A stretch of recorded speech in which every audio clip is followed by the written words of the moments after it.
Today's our topic is transparency. Right? Transparency means जो हम कोई भी ऑब्जेक्ट है उसके आसपास, राइट, पीछे की तरफ क्या है वो देख सकते हैं, नहीं देख सकते हैं, राइट, वो ट्रांसपेरेंट है, ट्रांसलूसेंट है या ओपेक है, इस तरह से जो हमें पढ़ना है, राइट, उसका मीनिंग है transparency. You might have played the game of hide and seek, right, आप खेलते ही हो सब हाइड एंड सीक की game. Think of some places where you would like to hide so that you are not seen by others. तो आप जब ये game खेलते हो तब आप किस प्लेस पे छुप जाते हो जहां से दूसरा कोई आपको देख ना पाए, right?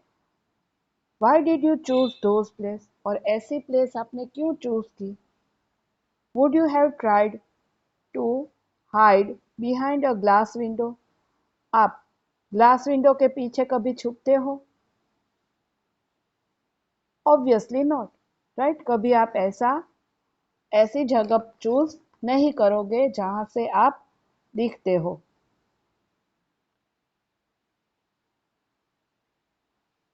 As your friends can see through and spot you, can you see through all the materials?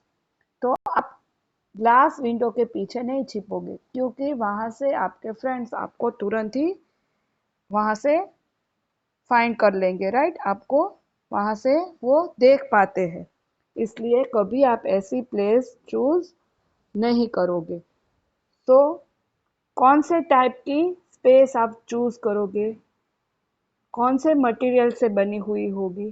जैसे वॉल है तो वॉल के पीछे, राइट, डोर है तो डोर के पीछे आप छिपते हो तो वहां से आप किसी को, अपने फ्रेंड्स को या दिखाई नहीं दोगे। दो सब्सटेंस और material through which things can be seen are called transparent.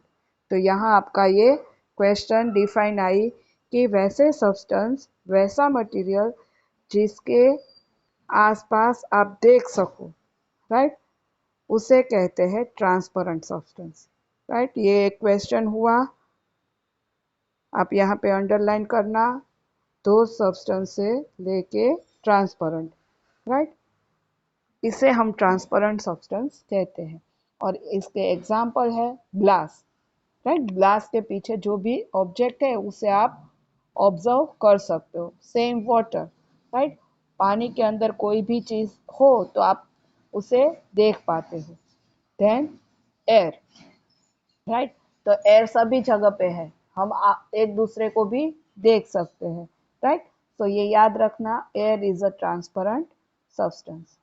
Then some plastics are example of transparent material, right, अभी बहुत सारे ऐसे प्लास्टिक की चीजें भी आती है जो ट्रांसपेरेंट होती है। Shopkeepers usually prefer to keep biscuits, sweets, and other eatables in transparent container of glass or plastic so that buyer can easily see these items. Right? आप ऐसी चीज़ें परचेस करने जाते हो तो वो ज़्यादातर ऐसी ग्लास की या तो प्लास्टिक की ऐसा कंटेनर वो चूज़ करते हैं कि जिसमें जो ऑब्जेक्ट है, जो चीज़ रखी है, वो आप देख सको और आपको लेनी हो तो तुरंत आप बोल सको कि मुझे ये वाला बिस्किट या ये वाली टॉफ़ी चाहिए, राइट। तो उसके लिए वो कैसे सब्सटेंस चूज करेगा, जो प्लास्टिक का हो वो भी ट्रांसपेरेंट हो या तो ग्लास का, राइट, यहाँ आपको फिगर में दिखाया है। On the other hand, there are some materials through which you are not able to see. कुछ ऐसे सब्सटेंस है जहां आप देख नहीं सकते। These material are called opaque. यहाँ पे भी आप, यहाँ अंडरलाइन है वहां कर लेना कि जिसके आसपास क्या है वो आप देख ना सको, उस सब्सटेंस को, उस मटेरियल को कहते हैं opaque substance.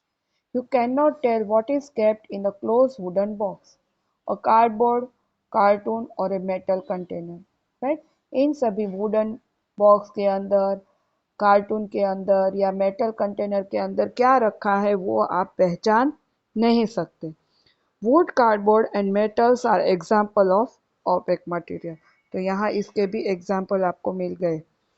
Do we find that we can group all materials and objects without any confusion as they're opaque और ट्रांसपेरेंट। तो यहाँ डिस्कशन के बाद हम बिना कंफ्यूज हुए ये कह सकते हैं कि कौन सा ऑब्जेक्ट है वो ट्रांसपेरेंट है एंड कौन सा ऑब्जेक्ट है वो ओपेक है, राइट। तो यहाँ एक एक्टिविटी है, take a sheet of paper and look through it towards a light bulb. Make a note of your, आपको एक पेपर शीट लेनी है और उससे आपको जो बल्ब है, लाइटेड बल्ब, वहां पे उसे आपको देखना है। Make a note of your observation, और आपने क्या ऑब्जर्व किया वो आप नोट डाउन करो। Now put 2-3 drops of small oil, some oil and spread it on the sheet of paper. और 2-3 ड्रॉप्स आप ऑयल के उस पेपर के ऊपर डालो। Look again towards the lighted bulb through that portion of the paper on which the oil has been spread। तो यहाँ पे देखो जिस तरह से ऑयल स्प्रेड किया है ये वाला, राइट। आप ऑयल गिराया उसके बाद वापस आप उसे ऑब्जर्व करो। Do you find that bulb is more clearly visible than before. तो पहले जो पेपर था उसमें आप देख रहे थे तो यहाँ इस पेपर पे क्लीनली नहीं दिखाई दे रहा था, उसमें ऑयल गिरा उसके बाद आप ऑब्जर्व करोगे तो आपको पहले से बेटर आप वहाँ पे जो लाइट बल्ब है उसे आप देख सकते हो। But can you see clearly through the oil paper. तो जैसे ग्लास में आपको क्लीन दिखाई देता है उस तरह से क्लीन दिखाई देगा। Is everything on the other side is visible. तो पीछे की तरफ का जो भी है वो आप क्लियरली देख पाते हो। Perhaps not, right. पहले से बेटर था पर क्लियर तो नहीं ही होता है। द मटेरियल्स थ्रू विच, यहाँ पे अंडरलाइन करना, the materials through which object can be seen but not clearly are known as translucent.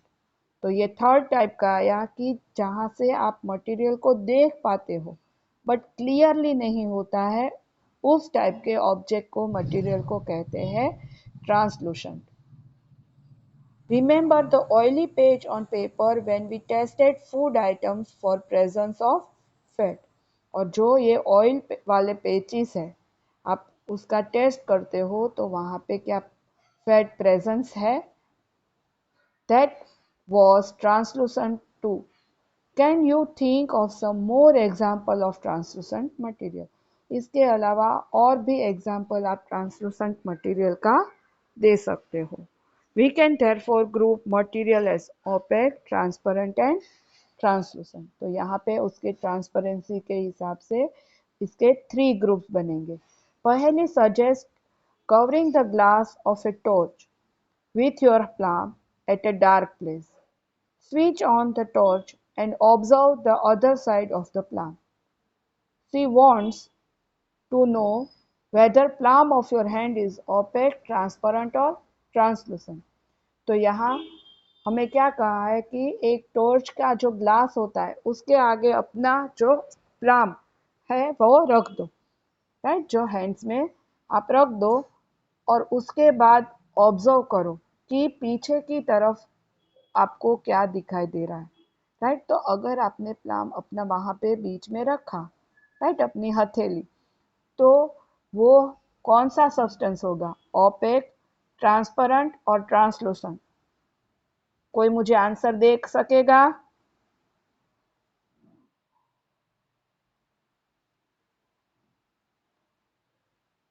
चलो एनीवन।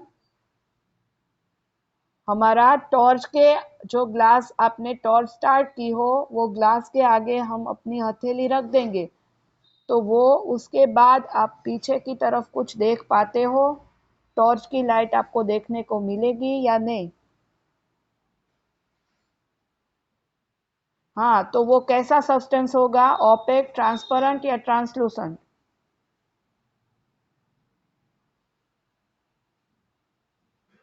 ओपेक सब्सटेंस मीन्स क्या, जिसके आर पार आप कुछ ना देख सको। ट्रांसपेरेंट मीन्स आपको क्लियरली दिखाई दे, जो ग्लास में होता है। और ट्रांसलूसेंट मीन्स जहाँ डल हो, दिखाई देता है पर क्लियरली नहीं होता। राइट। तो ये 3 डिफरेंस है। तो किस तरह से आपको दिखाई देगा बेटा, ये तो हमारी रूटीन लाइफ में हमने ऑब्जर्व किया ही होता है। चलो दो answer.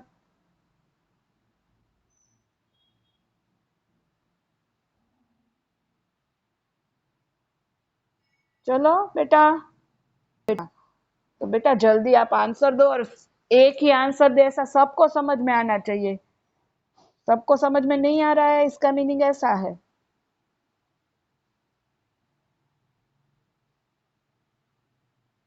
We learned that materials differ in their appearance and the way we mix in water or other liquid. They may float or sink in water or may be transparent, opaque or translucent. Right. हर एक material की अलग अलग properties होती है। Material can be group on the basis of similarity और difference in their property. तो जो हम ग्रुप बनाएंगे, या तो उसकी सिमिलैरिटीज मीन्स वो एक जैसा हो, या तो वो एक दूसरे से अलग होता है। राइट। जैसे फ्लोट है मीन्स तैरता है, तो वो एक ग्रुप हुआ। सिंक यानी डूब जाए, तो वो एक ग्रुप हुआ ट्रांसपेरेंट का, और दूसरा ग्रुप ओपेक ऑब्जेक्ट का है। तो एक से ज्यादा प्रॉपर्टी कोई भी सब्सटेंस की हो सकती है। Why do we need to group material? तो हमें ऐसे ग्रुप बनाने की क्यों जरूरत है? In everyday life we often group materials for our convenience. At home we usually store things in such a manner that similar object are placed together. Right. हम घर में भी अब हमारी मम्मी को और देखा होगा कि वो एक जैसी चीजें हो एक साथ स्टोर करती है। राइट। जो किचन की चीज है वो कभी हमारे सिटिंग रूम में नहीं होती, और सिटिंग रूम में जो रखते हैं वो कभी किचन में नहीं होता। राइट। हर एक चीज उसकी प्रॉपर प्लेस पे ही हम ग्रुप बना के रखते हैं। हमारे अगर क्लोथ है तो कबोर्ड में रखे हो, तो हमारे जिस घर के जितने मेंबर है उसका अलग अलग एक रो दे दी होती है। राइट। सभी के एक साथ ही डाल दिए होते नहीं है। राइट। कभी ऐसा हुआ है? राइट। आपकी बुक्स है वो आपके बैग में ही होगी, वो आपके बड़े या छोटे भाई बहन के बैग में नहीं होगी। वरना सुबह सुबह ही स्कूल आने के टाइम, अभी तो आते नहीं हो इसलिए कोई प्रॉब्लम नहीं, वरना कितना मैनेज करना पड़ता है। तो कभी हम ऐसा नहीं करते। राइट। स्मॉल ऐसी ऐसी चीज़ों के भी हम ग्रुप बनाते हैं। राइट। हमारी बुक अलग होती है, हमारे बड़े छोटे भाई बहन की भी अलग होती है, तो वो भी एक ग्रुप बनाया है हमने। Such an arrangements help us to locate them easily. Right. इस तरह से ग्रुप बनाने से हम कोई भी चीज़ इजीली ढूंढ पाते हैं, बता सकते हैं। Similarly a grocer usually keeps all types of biscuit at one corner on his shop. All shop at other while grains and pulses are stored at some other place. Right. आप कभी आपकी mummy ने भेजा हो और कोई दुकानदार के पास कोई चीज लेने जाओ, तो आप शॉप पे देखते हो। राइट। एक कॉर्नर में सभी बिस्किट होते हैं, एक जगह पे सभी सॉप रखे होते हैं, सभी कुछ एक साथ मिलाया होता है? नहीं होता। राइट। आपने नोटिस किया हो तो पता होगा। There is another reason why we find such grouping useful. Dividing material in group make it convenient to study their properties and also observe any pattern in this property. We will study more about this in higher classes. Right? तो इस तरह से grouping करने की वजह से हम हमारा जो डेली वर्क है वो इजी बना सकते हैं, और हमें इसकी वजह से किसकी कौन सी प्रॉपर्टीज है वो भी पता चल सकता है। और इसके रिलेटेड हम आगे के क्लासेस में और पढ़ेंगे। ओके बेटा, बाय।